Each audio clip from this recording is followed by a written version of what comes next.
Next, Bryce Huff. Do we have QB that could land us Myles Garrett? The Eagles may have revealed their next move, and it looks like it's better than I hope. A.J. Brown explains his relationship with QB1 and more.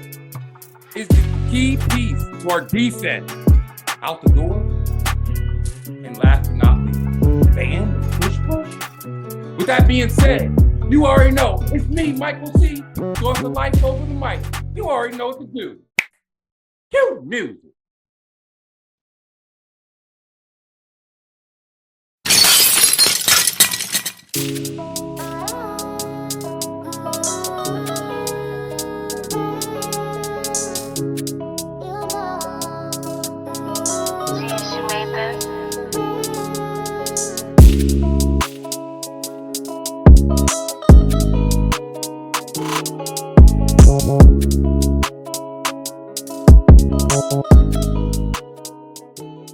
Let's make this epic.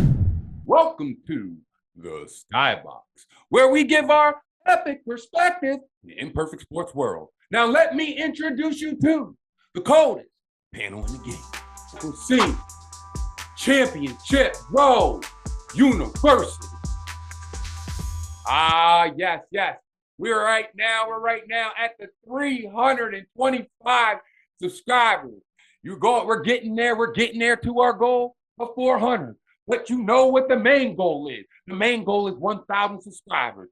Now, if you like that NFL Philadelphia content and with a little bit of entertainment, then you got the coldest panel in the game, you know what to do. Hit that like a subscribe button. It's only $3.99. Let's get right into it. Bryce Huff out the door. Well, we didn't think that Bryce Huff was going to pan out the way it was going. Next year, he owed about $34 million. We need a pass rusher. With that Hassan Reddick saga last season, Bryce Huff literally was out of the rotation. He was not even active in Super Bowl 59. We need to figure out at this point, is Bryce Huff going to be something that we could put possibly in that deal with Myles Garrett? But we got to look at this scenario with Bryce Huff. BG is now going to retire. We know that Milton Williams and Josh Sweat will be leaving for free agency, and they're looking at a bag for about between 18 to 20 million. If all our pass rush is gone, do we still keep Bryce Huff? That's something I want to know. What do you guys think? Should we still keep Bryce Huff? Dangle him out there as for trade bait and put him in with that Myles Garrett? You could ask me, what do you think he's going to do? I don't know. We don't know how he's going to do. But I want you to tell me, what do you think we should do with Bryce Huff? Comment below. Could the Eagles use Tanner McKee as trade bait? Let's look at Tanner McKee. He has potential starter. He definitely has potential of being a starter. He's one of the top backup quarterbacks in the NFL. Best kept secret in the NFL. He has an elite touch, elite accuracy, and he makes quick decisions, and he has elite anticipation. You saw what he did against the Cowboys. He went 3 for 4, 54 yards, 2 touchdowns, and had a 156.2 passing rating. That's perfect. Then he went out there against the Giants. First NFL start. 27 for 41, 269 yards, 2 tutties, no interception, and had a 100.6 passing rating. With all that, I kind of like what Chase Sr. was saying over there at Chat Sports. He said this. You trade Tanner McKee to the Browns because they need a quarterback, especially that situation that's going on with Deshaun Watson. It's a cheaper quarterback they'll have. We give up a first round pick in 2025, give up another first round pick in 2026. Comment below, what do you think about that trade? And I even say, throw a little Bryce Huff in there. What do you think about that trade to get Myles Garrett? Comment below. Our next agenda is A.J. Brown. A.J. Brown went on a podcast and he said this about Philly, the city, fan base. Listen. Message on Instagram and going to that parade. No, I truly felt like a champion at that parade. This is like this, as you should. It's the best city in the world, man. Like sports fans, the best town. It's the best. It's the best in the world, man. 100%. And they truly make you feel that way. You know, they truly love, man. And when I say they showed up and showed out, man, it was incredible. It was so much fun. It was dangerous because people were throwing beers, bruh. You playing dodgeball on the thing. But other than that, like, bro, it was so fun. Like, again, here I go again. I'm drinking. I'm smoking cigars. I'm trying to feel that. I'm trying to feel that. But no, I actually felt like a true champion. Yeah, you got to. But that speech was tough, boy. It was like a perfect mic drop. That speech happened after a couple shots of Don Julio on the back of that bus in my notes. Yeah. When it comes down to A.J. Brown, again, one of the top receivers in the NFL. Nine times out of 10, if you've seen A.J. Brown right there in that little pick, especially in fantasy, 9 times out of 10, you're going to pick A.J. Brown as one of your top receivers on your fantasy team too. All that is said that he said that on the podcast, Kicking It with D. Here's another clip that he was talking about with that IG post.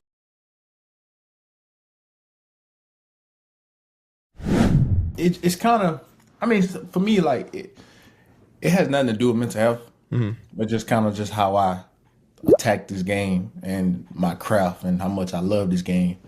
And, I wrote the post and it was just like, it wasn't fulfilling. It didn't do anything for me. It didn't do a lot for me that I thought, because coming into this game, it's like, all right, we playing for the Lombardi Trophy, and we all adopt that mindset when we first got into the league. This is what we're doing it for.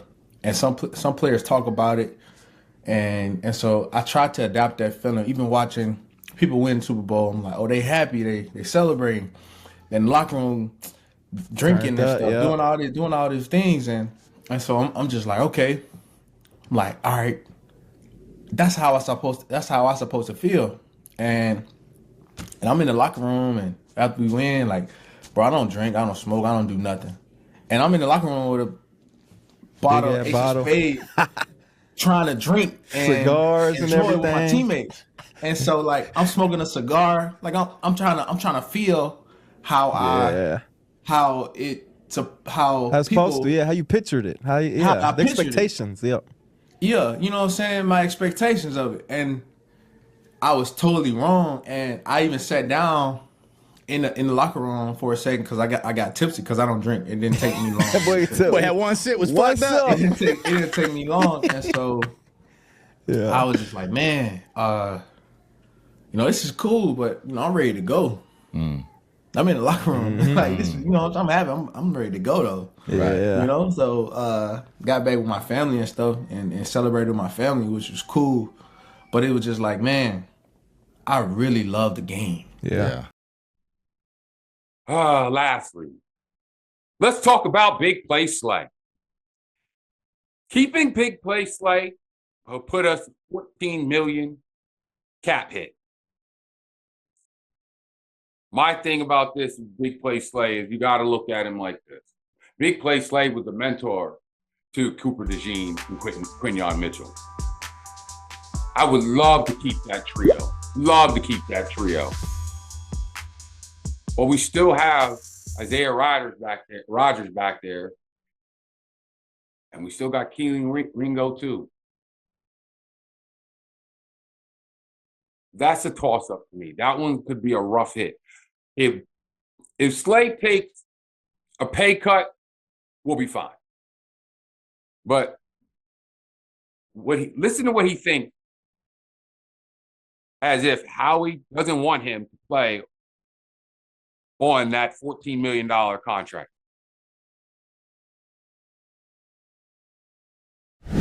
Oh, you don't mind coming back? I knew he was gonna try to recruit you. I knew. I mean, this is what it sounded like. The nigga love the city. Like, he did so much for it. Like, nigga, last year, you already won the Super Bowl. Nigga, just come back. You already won it, nigga. Oh, man, I love but you know what I'm saying? If it is, it is. If it ain't, it ain't. But Right. For sure, the two spots I would love to always be at is either Philly or Eagle. I mean, Philly or Yeah. I want you guys to comment below. Would you take Big Play Slay on a $14 million for one more year? Or would you go ahead and release Big Play Slay? Because he's talking about he wants to go to possibly looking at Detroit. But he wants to play one more year. Do we keep him one more year? Or do we let him go? Comment below. Also want to hit you guys to hit that like and subscribe button.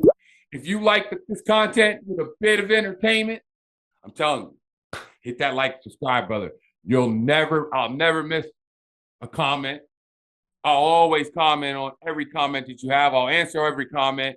I want you to leave a comment below when it comes down to the Philadelphia Eagles. Fly, Eagles, fly. Next, I want you to listen to Nick Sirianni when they're talking about banning the tush push.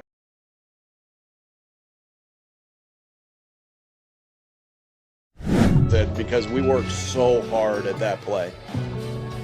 The amount of things that we've looked into how to coach that play, the fundamentals, there's different ways we figured out how to practice it. The fact that it's an automatic thing, that like we work really, really hard and our guys are talented at this play. The fact that it's a successful play for the Eagles and people want to take that away, I think it's a little unfair. What's your thought about banning the tush push? What do you think? Should the NFL ban the tush push? Yes or no? Me personally, I'm going to say this. If you can't stop it, so then you're going to ban it. And the team that came out with this, that wanted to ban it, is the Green Bay Packers. Oh, isn't that something? We beat them in the playoffs. But you have Buffalo also uses a tush push just as much as the Eagles. Oh, you don't like it because our offensive line is elite. Our quarterback is elite. Oh, by the way, our quarterback squats 600 pounds. That might be the reason why you really can't get to the tush push. I also want you to listen to what the Texans GM said about the tush push.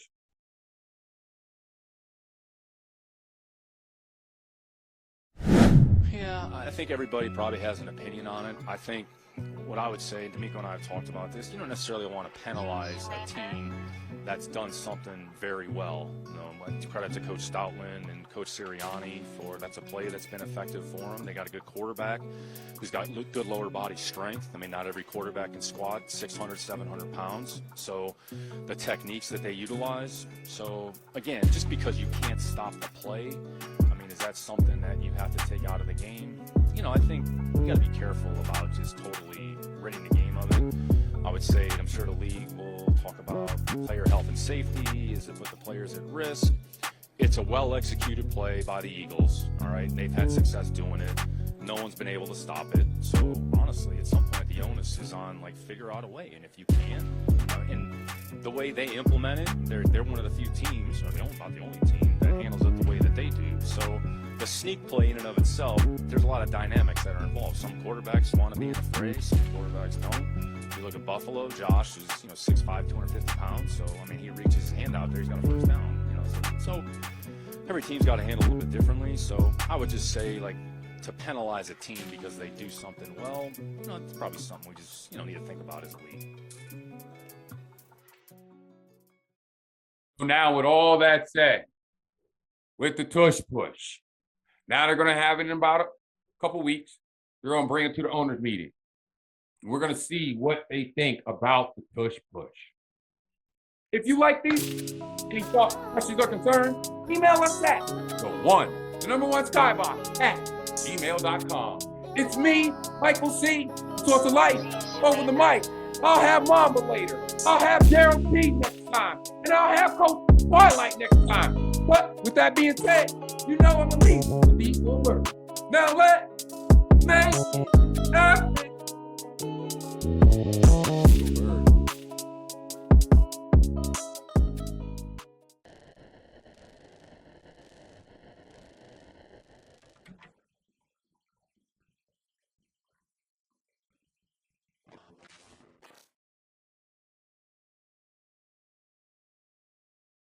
Let's make this epic. You like this episode? Just check out how we celebrated in our Super Bowl.